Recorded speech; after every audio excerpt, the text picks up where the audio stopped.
मुखालिफ साहब, भारत में राहुल गांधी और दीगर ऑपोजिशन रहनुमाओं को दिल्ली पुलिस ने अरेस्ट कर लिया है, लेकिन उन्होंने ऐसा क्या कहा है, क्या ऐसे बयानात दिए हैं जिसके बाद उनके साथ ये सारा कुछ हो?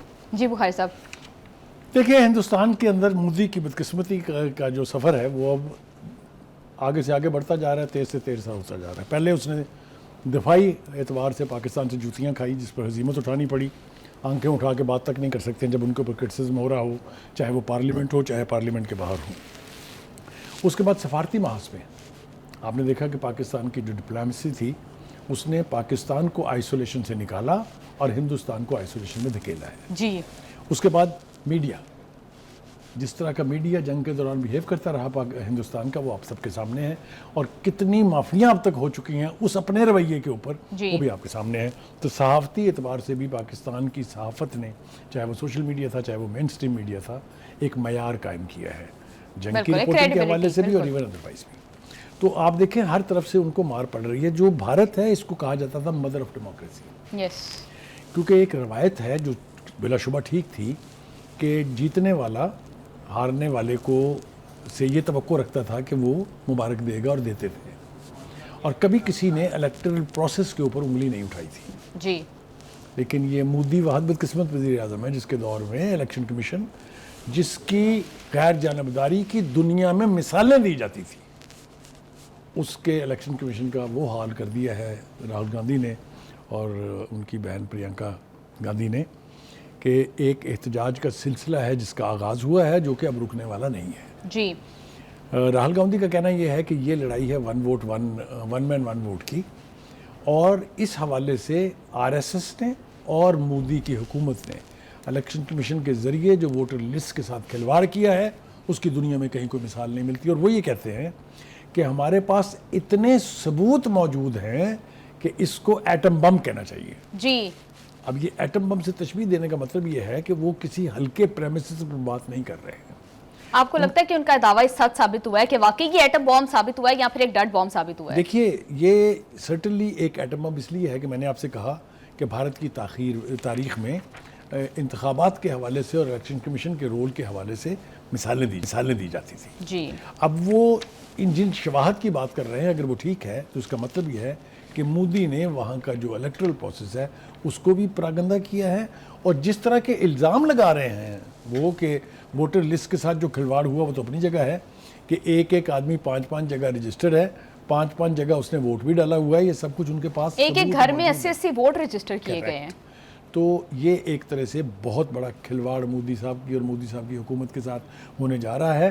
इलेक्शन करीब है, चाहे वो बिहार के इलेक्शन है चाहे उसके बाद जनरल इलेक्शन है, बाकी रियासतों में भी इलेक्शन होने हैं। तो ऐसे पेश मंज़र में या पस मंज़र में मोदी के साथ कांग्रेस का इस तरह का स्टांस लेके खड़े हो जाना जो है ये उनके लिए कोई नेक शगुन नहीं है। तो सियासी एतबार से भी नरेंद्र मोदी जो है वो, यानी कि हम ये प्रेडिक्ट कर सकते हैं कि नरेंद्र मोदी के दिन अब थोड़े रह गए और उल्टी गिनती शुरू हो गई है। एब्सोल्युटली। इसकी मैंने कई वजूहात पहले बताई है आपको, दिफाई वजह भी है इसकी, पाकिस्तान की दुश्मनी जिसका वो तराना गाते रहते थे उसके हाथों जिल्लत आमेज शिकस्त, सफारती महाज पर आइसोलेशन, मीडिया के महाज पर शिकस्त, और अब ये जो डोमेस्टिक पॉलिटिक्स है उसका जो मंजरनामा बन रहा है ये मोदी के लिए ख़तरनाक है।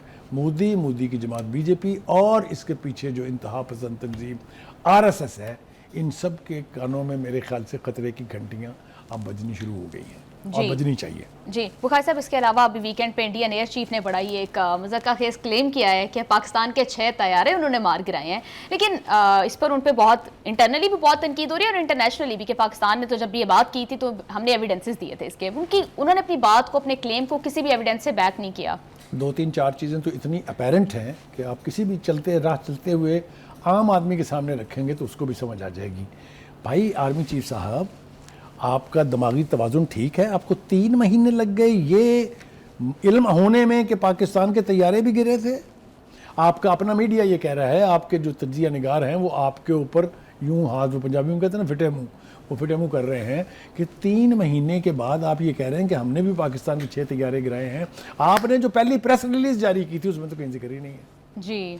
तो अब ये बात कि पाकिस्तान के तैयारे गिरे हैं इतनी मज़ाक़ा खेज़ बात है कि इसको लतीफ़े के तौर पर तो सुनाया जा सकता है। ऐसे लग रहा है कोई बॉलीवुड फिल्म की स्क्रिप्ट उनको किसी ने दी है। और मैं इस एतबार से थोड़ा सा टेक्निकल साइड पे जाना चाहूँगा। किसी भी मुल्क की फ़िज़ाई एनकाउंटर्स में जो तैयारे गिरते हैं उनकी आइडेंटिफिकेशन का एक प्रोसेस है।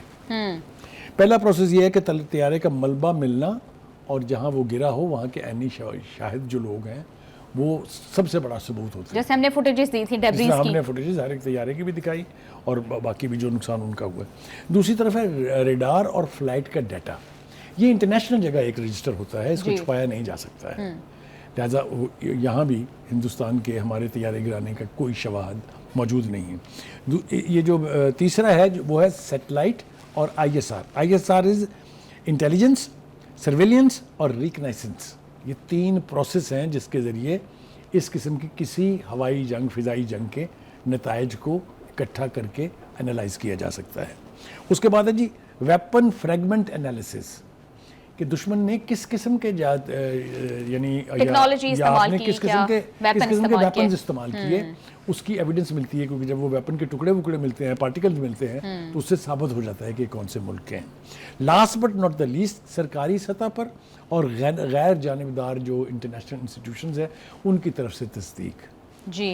ये मैंने 6 प्रोसेसेस आप बताए। इन 6 प्रोसेसेस में तो पाकिस्तान का कहीं कोई तैयारा नहीं गिरा है जी। अब वो अगर 3 महीने के बाद कोई बुरा ख्वाब देख जी, रात में उनको कोई बुरा ख्वाब आया इस पर हमने तो जो तनकीद करनी है वो एक सेपरेट है। भारत के अंदर से प्रवीण साहनी ने क्या तनकीद की है उन पर और किस तरह से इसको डिनाई किया। जी बुखारी साहब, उन्होंने बड़ी इंपॉर्टेंट बातें की हैं। एक तो ये कि अमेरिका के पास ऑलरेडी हमारे F-16 का रिकॉर्ड होता है, तो अगर ऑलरेडी कोई गिरा होता तो पता होता। देखिए, मैं इसका एक हवाला आपको दूं। अभी तो मैंने ये जितनी तफसील आपको बता दी किस तरीके से गेज किया जा सकता है कि दुश्मन का कौन सा तैयारा गिरा है, उसको आप एक तरफ रख दीजिए। अभिनंदन के वाक़े पे चलते हैं। 2019 में वो जब आए तो इसी तरह से हिंदुस्तान के चीफ ने दावा किया था कि जी हमने F-16 गिराया है। तो उसकी तस्दीक करने के लिए हमें कुछ नहीं कहना पड़ा। अमेरिका, जिसके पास सारा काउंटडाउन होता है जी, कितने जहाज़ हैं, कितने ऑन रोल हैं, कितने इंजीनियरिंग में हैं, कोई चीज़ पोशीदा नहीं होती है। लिहाजा उन्होंने तस्दीक की कि पाकिस्तान का कोई F-16 उड़ा ही नहीं था उस दिन। हमने तो जूत मारे हैं इनको F-17 थंडर से, मतलब हमें तो ज़रूरत ही नहीं पड़ी उनको उड़ाने की। तो जो ये गुफ्तगू मैंने सुनी है और आपने भी सुनी है, हमारे नाज़रीन ने भी सुनी है, इसके बाद हमें कुछ कहने की ज़रूरत ही नहीं है। जो 6-7 सवाल उन्होंने उठाए हैं, उन्होंने उस चीफ की हालत क्या कर दी होगी। मुझे तो शक्ल नहीं दिखाई उन्होंने, मुझे तो यकीन है कि उन्हें तो पसीने आ गए होंगे कि उनके मुल्क का सबसे बड़ा तज्जियाकार उनसे क्या कह रहा है। उनसे यही कह रहा है कि जगह मारनी बंद करें, बकवास करनी बंद करें, इन अदर वर्ड्स, क्योंकि आपके पास इसको सब्सटेंशिएट करने के लिए कुछ नहीं है, कोई एविडेंसेस नहीं है।